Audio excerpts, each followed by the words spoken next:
Marilyn Monroe. Marilyn Monroe was the quintessential Gemini, radiant, unpredictable, and endlessly complex. Born on June 1st, 1926, she didn't just play a role, she became an era-defining icon. Geminis are known for their adaptability, and no one embodied reinvention quite like Marilyn. From a struggling model named Norma Jean to Hollywood's most captivating blonde bombshell, she mastered the art of transformation. But beneath the dazzling exterior was a restless mind. Monroe owned hundreds of books. Dostoevsky, Freud, Hemingway, defying the dumb blonde stereotype Hollywood forced upon her. Even her love life reflected Gemini's dual nature. Her whirlwind marriage to Joe DiMaggio was passionate yet suffocating, while her relationship with Arthur Miller was intellectual yet emotionally fraught. Geminis crave connection but resist being caged, and Marilyn lived that paradox. Some whisper that her untimely passing in 1962 was the ultimate expression of Gemini's mercurial fate, an unresolved mystery forever suspended between light and shadow. Frank Sinatra. Frank Sinatra wasn't just a singer, he was a phenomenon. Born December 12, 1915, under the fire sign of Sagittarius, he embodied its boldness, charm, and relentless drive. Sagittarians are known for reinvention, and Sinatra lived that truth. He started in the late 1930s, crooning with big bands led by Harry James and Tommy Dorsey. But by the late 1940s, his career hit a wall. His records weren't selling, his film roles dried up, and some even whispered that he was finished. But a Sagittarius doesn't back down. In 1953, he staged one of the greatest comebacks in entertainment history, winning an Academy Award for From Here to Eternity, and reclaiming his place at the top. That ability to rise from the ashes? Classic Sagittarius. Some even say his fiery temper and love for risk-taking, whether in business, love, or his infamous ties to powerful figures, were textbook traits of his sign.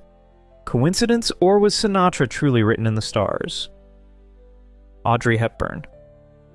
Audrey Hepburn wasn't just a Hollywood star, she was a Taurus wholeheartedly.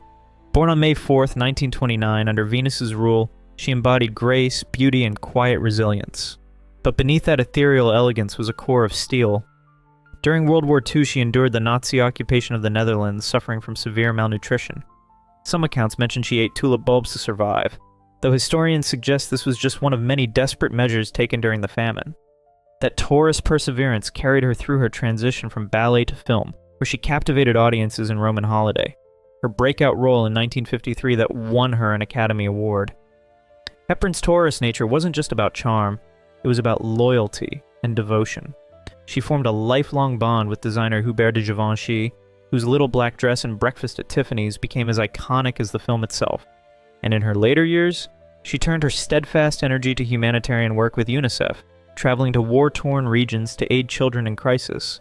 Taurus is known for endurance, and Hepburn's legacy, both in film and philanthropy, remains unshakable. James Dean. James Dean burned fast, bright, and left behind a legend. Born February 8, 1931, he was an Aquarius in every way, restless, rebellious, and drawn to the unconventional. His breakout role in Rebel Without a Cause wasn't just acting. It was an extension of his own defiance against societal norms. Aquarians are known for their deep introspection, and Dean embodied that with his brooding presence, both on and off screen. He was fascinated by philosophy, often quoting Nietzsche and Sartre, and once declared, "An actor must interpret life, and in order to do so, he must be willing to accept all experiences life has to offer." That existential curiosity is pure Aquarius energy, always questioning, always searching. But his rebellious streak wasn't just for show, he lived it. Dean had a need for speed, famously driving his Porsche 550 Spider, nicknamed Little Bastard, with reckless abandon. Rumors swirl about a chilling warning from actor Alec Guinness. As the story goes, just days before Dean's fatal crash on September 30th, 1955, Guinness allegedly told him, "If you get in that car, you will be found dead in it by this time next week." 7 days later, Dean was gone. While no concrete evidence confirms this eerie exchange, it has become part of his mythos, adding to the sense that he was a man destined to live fast and die young. What is undeniable is his legacy. Forever young, forever misunderstood, forever ahead of his time. Even in death, he remains the ultimate Aquarian, a visionary outsider who left the world too soon. Lucille Ball. Lucille Ball was born on August 6, 1911, and if ever there was a celebrity who embodied the bold, magnetic energy of a Leo, it was her. Leos don't just seek the spotlight, they command it. And Ball, she didn't just command it, she rewrote the rules. I Love Lucy wasn't just a sitcom, it was a cultural earthquake. At a time when women were expected to play supporting roles, Ball took center stage with fearless comedic timing, unshakable confidence, and a work ethic that never wavered. Classic Leo traits. But the fire of a Leo isn't just about showmanship, it's about leadership. Ball wasn't just a star, she was a powerhouse behind the scenes. As the head of Desilu Productions, she became the first woman to run a major television production company, overseeing some of the most iconic shows of the era, including Star Trek and Mission Impossible. A true Leo doesn't wait for permission, they make things happen. Yet, like any fire sign, her passion burned bright in both triumph and turmoil. Her marriage to Desi Arnaz was as legendary as it was volatile. Leos love deeply, but they also demand loyalty and respect. When their relationship ended in 1960, many assumed Ball's career would fade. Instead, she roared back, launching The Lucy Show, and proving that a true Leo never crumbles under pressure. They evolve. Even in controversy, she stood her ground. In 1953, she was questioned by the House Un-American Activities Committee over her past voter registration with the Communist Party. Something she later clarified was done to honor her socialist grandfather's wishes. In an era where such accusations could end a career overnight, Ball didn't flinch. She addressed it head-on, and despite the swirling fears of the Red Scare, her audience never abandoned her. Her legacy? A comedy empire, a blueprint for women in entertainment, and an enduring presence in pop culture. Because Leos don't just shine, they set the whole stage on fire. Paul Newman. Paul Newman was a Hollywood icon driven by the restless, rebellious spirit of Aquarius. Born on January 26, 1925, Newman embodied the sign's signature independence and deep humanitarian streak. Aquarians are known for defying convention, and Newman lived that truth both on and off the screen. His role in Cool Hand Luke as a prisoner who refuses to break under authority wasn't just another performance. It resonated with his own refusal to conform. Similarly, his turn as Fast Eddie Felson in The Hustler reflected the bold, risk-taking nature often linked to his sign. But Aquarians aren't just rebels, they're visionaries. Newman channeled that energy into Newman's Own, a food company that began as a joke but evolved into a philanthropic powerhouse, donating hundreds of millions to charity. His 50-year marriage to Joanne Woodward was another anomaly in Hollywood, built on mutual respect and intellectual connection, something Aquarians crave. Yet even he wasn't immune to struggles. He battled alcoholism, a challenge he never shied away from, using his experiences to support addiction recovery programs. Whether through his films, activism, or philanthropy, Newman lived as a true Aquarius, unconventional, innovative, and always striving to leave the world better than he found it. Grace Kelly. Grace Kelly wasn't just a Hollywood star, she was a Scorpio through and through. Born on November 12, 1929, she carried the sign's signature intensity, mystery, and ability to transform. In just a few years, she went from an Oscar-winning actress to Princess of Monaco, a reinvention that fit Scorpio's theme of shedding old identities for new ones. Directors like Alfred Hitchcock were captivated by her cool, enigmatic presence, famously describing her as having fire beneath the ice, a phrase that perfectly captures Scorpio's controlled passion. But Scorpios are never content with staying in one role for too long. In 1956, at the height of her fame, Kelly shocked Hollywood by walking away from acting to marry Prince Rainier III. It was a bold move, but one that aligned with Scorpio's deep sense of loyalty and commitment. Yet some biographers suggest she struggled with the constraints of royal life, torn between duty and personal freedom. Did she truly feel trapped in a golden cage, as some have speculated? That remains a mystery, one that only adds to her Scorpio allure. Even in death, she remained an enigma. On September 13, 1982, she suffered a stroke while driving, leading to a tragic car crash. Her legacy endures, much like a true Scorpio, intense, unforgettable, and forever shrouded in intrigue. Charlie Chaplin. Charlie Chaplin wasn't just a filmmaker, he was a revolution in motion. Born on April 16, 1889, under the fearless sign of Aries, Chaplin embodied the Zodiac's most daring traits: ambition, resilience, and an unshakable belief in his own genius. Aries doesn't wait for permission, it charges ahead. And that's exactly what Chaplin did. When he introduced The Tramp in 1914, he wasn't just creating a character, he was redefining comedy itself. The bowler hat, the cane, the signature waddle, each detail meticulously crafted to make audiences laugh while pulling at their heartstrings. By the 1920s, he wasn't just famous, he was one of the most recognized faces on the planet. But Aries' energy isn't just about success, it's about risk. and Chaplin took plenty. In 1940, while much of Hollywood played it safe, he released The Great Dictator, a scathing satire of Adolf Hitler. It was bold, it was dangerous, and it was pure Ares, fearless in the face of power. The film's final speech, where Chaplin pleads for humanity and unity, remains one of the most stirring moments in cinema history. Yet that same fiery nature led to controversy. His outspoken political views, combined with personal scandals, made him a target. In 1952, during the height of McCarthyism, the U.S. revoked his re-entry visa while he was abroad. Instead of begging to return, Chaplin did what Ares do best. He forged ahead. 2 years later, he settled in Switzerland, proving that no setback could extinguish his creative fire. Even in his later years, he refused to fade quietly. In 1967, he directed A Countess from Hong Kong, a film that, while not as celebrated as his earlier masterpieces, showed his relentless drive to create. Chaplin's influence on cinema is immeasurable. From physical comedy to social commentary, his fingerprints are everywhere. And like a true Ares pioneer, he didn't just change the game, he built it from the ground up. Humphrey Bogart. A man of few words but endless presence.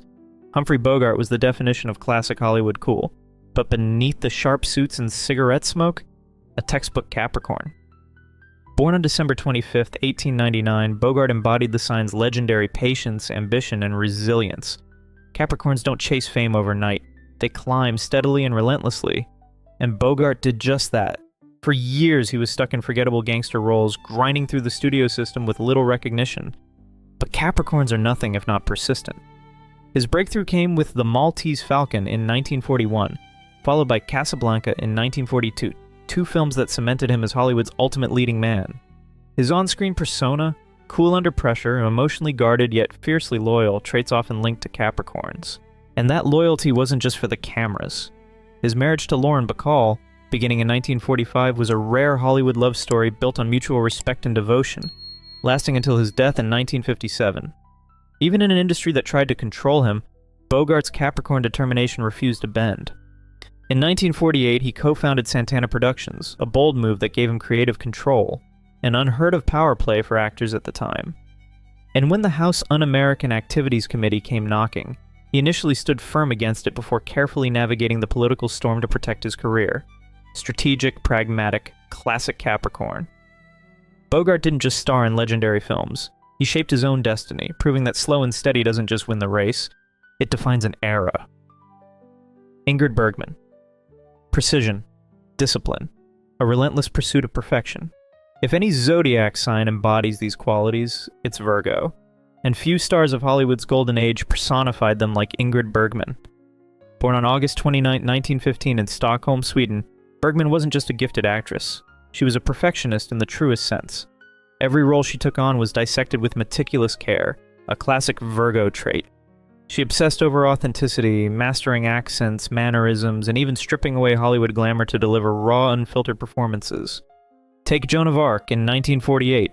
While other actresses might have relied on costume and makeup to convey the saintly warrior, Bergman threw herself into the role with an intensity that mirrored Virgo's tireless work ethic. She studied historical records, immersed herself in Joan's psychology, and even pushed for a more historically accurate portrayal, despite studio executives preferring a more romanticized version. That same perfectionism carried into Casablanca in 1942, where her naturalistic performance as Elsa Lund cemented her as one of cinema's most captivating figures. Yet for all her discipline, Bergman wasn't immune to Virgo's quieter, more rebellious streak, the kind that follows the heart despite societal expectations. In 1949, she shocked Hollywood by leaving her husband and daughter for Italian director Roberto Rossellini. The backlash was swift and brutal. Religious groups condemned her, and she was unofficially blacklisted from Hollywood. Some even claim she was denounced on the Senate floor, though no official record confirms this. But true to Virgo's resilience, Bergman didn't crumble. Instead, she built a new career in Europe, collaborating with Rossellini on films like Stromboli in 1950, a work that, though controversial at the time, is now regarded as a cornerstone of neorealism. Then came the comeback. After years in cinematic exile, Bergman returned to Hollywood in 1956 with Anastasia and won her second Academy Award. It was a masterclass in Virgo determination. No matter how far she fell, she rebuilt herself with quiet, steady precision. By the time she received an honorary Oscar in 1975 for her contributions to cinema, Her legacy as one of film's greatest actresses was untouchable. Despite her fame, Bergman remained grounded, another classic Virgo trait. She once reflected, "I've gone from saint to whore and back to saint again all in one lifetime." It was a rare moment of humor from an actress who, despite the scandals and triumphs, never lost sight of who she was. A woman dedicated to her craft, her truth, and the relentless pursuit of excellence. Judy Garland. June 10, 1922, Frances Ethel Gunn was born in Grand Rapids, Minnesota, but the world would come to know her as Judy Garland. A Gemini in every sense, she embodied the sign's dual nature. Radiant under the spotlight, yet profoundly restless behind the scenes. Ruled by Mercury, the planet of communication, Geminis are quick-witted, expressive, and endlessly adaptable, traits Garland wielded like magic. Whether delivering a heart-wrenching ballad in A Star is Born or cracking jokes with effortless charm, she had an uncanny ability to connect with audiences. But that same mercurial energy made her life a whirlwind. Studio executives, eager to mold her into Hollywood's ideal, subjected her to an exhausting regimen of amphetamines to keep her thin and barbiturates to force her rest, a grueling cycle that only fueled her inner turmoil. Some believe her Gemini nature played a role in her struggles, as the sign is notorious for its highs and lows, its boundless charisma masking deep insecurities. Biographer Gerald Clark once remarked that she lived 80 years in 47, a testament to the intensity of her existence. Even in her darkest moments, she never lost that magnetic spark. When she performed, the world stopped.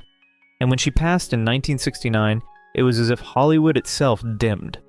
Yet true to her Gemini legacy, her influence remains, ever-shifting, endlessly fascinating, and impossible to forget.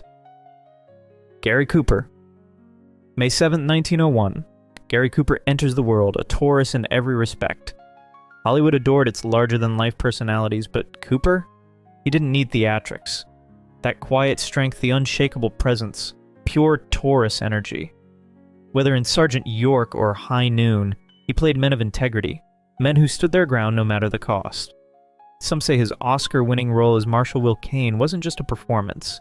It was a reflection of his own steadfast nature. Taurus is ruled by Venus, a sign drawn to beauty, but for Cooper, beauty wasn't in fame or fortune. It was in the land, the open sky, the simplicity of his Montana ranch. While others indulged in Hollywood's excesses, he escaped to the countryside, preferring the company of horses over flashing cameras. Rumors swirl that his reluctance to play the Hollywood game cost him roles, but if there's one thing a Taurus won't do, it's compromise who they are. Even as the industry evolved, Cooper remained a symbol of resilience. Steady, enduring, and impossible to ignore. If you've enjoyed this video, please leave a like and comment. Also consider subscribing and hitting the notification bell to get notified of our new videos each week. Thanks for watching.